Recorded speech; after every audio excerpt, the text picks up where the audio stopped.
So the newest episode of X-Men 97 came out and it was great, but I had one issue with the episode.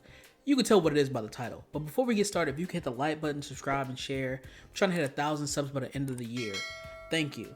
So, in the newest episode of X-Men 97, Rogue is looking for Trask after the attack on Genosha and the death of Gambit. While searching for him, she runs into Captain America, who tells her that he's in Mexico.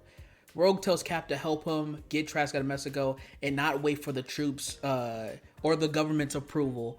And he says if he shows up fighting criminals in Mexico, it'll start a war, and his hands are tied until he gets the green light from the government.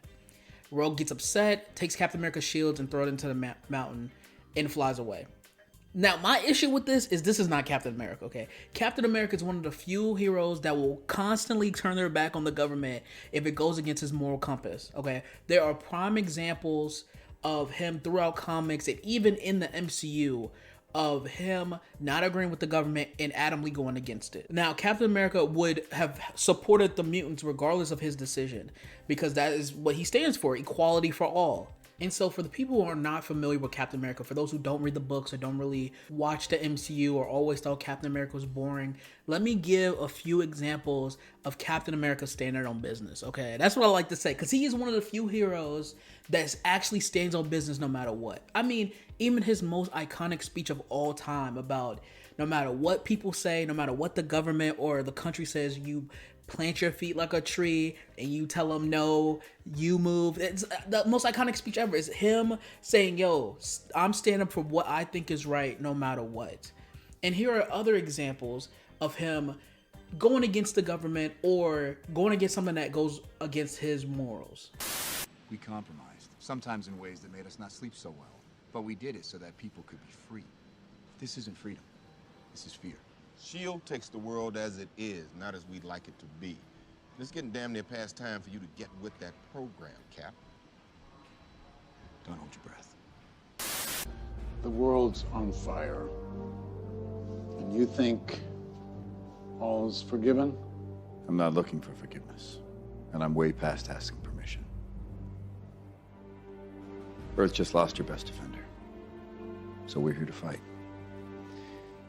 And if you want to stand in our way, we'll fight you too. That is what Captain America is. That is what Captain America stands for.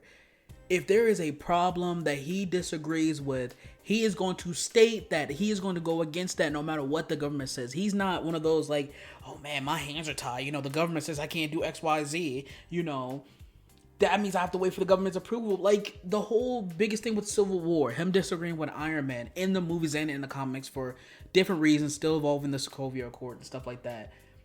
It was a government issue, you know what I mean? And he went against it. Like this whole thing of Captain America being a lapdog is so insane to me. It's like there is ways, and it's not. I see people's saying that, oh, they disrespecting Captain America to prop up X-Men, which I don't think they was doing it to that degree, but like, yeah, we're gonna make him look bad. It's like, I don't think they're doing that. They're not pulling a Harley Quinn from the comics, you know? You know what I mean? They're not disrespecting an entire group of people or entire iconic icon. They're not pulling a Suicide Squad to make their group look better. But it is just a flaw in the writing. Here are two tweets that really inspired me to make this video. And they both give examples from the comics of Captain America supporting not only mutants, but equality for everyone and a better future for tomorrow. In response to the newest episode of that show, I'm okay with Cap having like strategic conflicts with the X-Men, but he should 100% support them. He's not only the guy who fights fascism, but he's the son of Irish immigrants. And that just is what Captain America is. And writing him as a government lapdog does such a disservice to him. It's kind of like writing Batman and saying he's just a rich guy that punches mentally unstable people. It's like, bro, there is more nuance to a character than that. It's like looking at the surface level of a character and be like, oh, he's dressed in a US flag. Like, he has to be a patriotic loser. Like, no, Captain America is one of the most complex heroes there is. Like, there is a multi-layer to his character, you know? And I think that's more inspiring than like just making like, oh, he's just a government official with a, you know, with a shield. It's like, bro, like that's, you completely missed the point of the character. And I'm not saying that, oh, you shouldn't have written him out or he should have led the X-Men. No, I'm saying you could have written him out better. What you could have done is easily have it where he does mention in the beginning when he meets Rogue, he says, "You going on revenge does a disservice to everyone who passed during the attack." And that was just a line. Like, that should have been the focal point of the conflict. Like, hey, I support mutants. I could do whatever I can to help y'all, but I don't want it to turn into a revenge trip. That's not something that I'm fully for. Okay, there's different ways to help mutants than you going on a killing spree trying to find this man, or you find this man and killing him. Like, there's more benefits that can be had if we do it this way.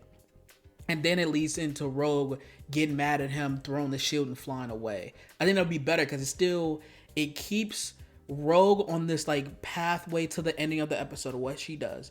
And it keeps Captain America still in character, not my hands are tied until the government says so. Now, let's say you want this scene to go the exact same way. You don't want to change the dialogue. You don't want it to be about revenge or whatever. You want it to be where Rogue needs help, but the character that she asks for help is a government hands tied behind their back. You could have easily had it where it's Nick Fury. Like, just having this Nick Fury be like, yo, I can't do it because, yes, I'm part of the government. If I show up XYZ, that makes more sense. Or you could have it where it's Iron Man, because Iron Man in the comic books is always a dickhead, okay?